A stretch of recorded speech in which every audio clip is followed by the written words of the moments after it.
بس تطلع من الأهواز 25 كيلومتر توصل لمكان هو رئة محافظة الأهواز، مكان يجمع التاريخ والطبيعة سوا. يا هلا ومرحبا بيكم. اليوم اجينا المدينة الحميدية، خليكم وياي، خل أراويكم جمال هاي المدينة. الكل يسمونها سلة الأهواز الخضراء. تدرون ليش؟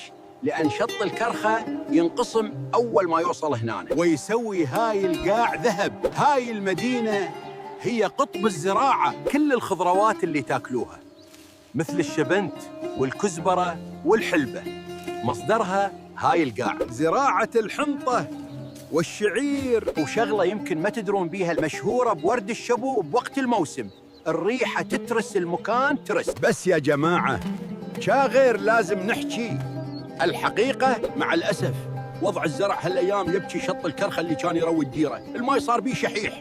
سولفت ويا الفلاليح والله يكسرون الخاطر. رغم كل هاي الظروف ما سألتوا نفسكم ليش سموها الحميدية؟ السالفة ترجع لبدايات القرن ال14 الشمسي. بذاك الوقت الشيخ عبد الحميد ابن الشيخ خزعل قرر يبني قلعة ومقر للحكم هنا، وعلى اسمه سموا المنطقة الحميدية.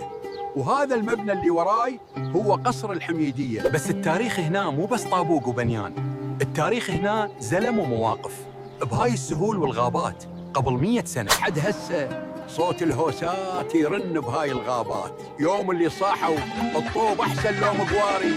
جماعكم والدلال ويشهد الهيل، كرمنا وقعدة الديوان بالليل. جماعكم والدلال ويشهد الهيل، كرمنا وقعدة الديوان بالليل. احنا اهل المضايف ما هو الجاي خايف، احنا اهل المضايف ما هو الجاي خايف، احنا اهل الغلم والسيف والخيل. الدنيا كلها سمعت وفهمت هاي القاع ما تنداس.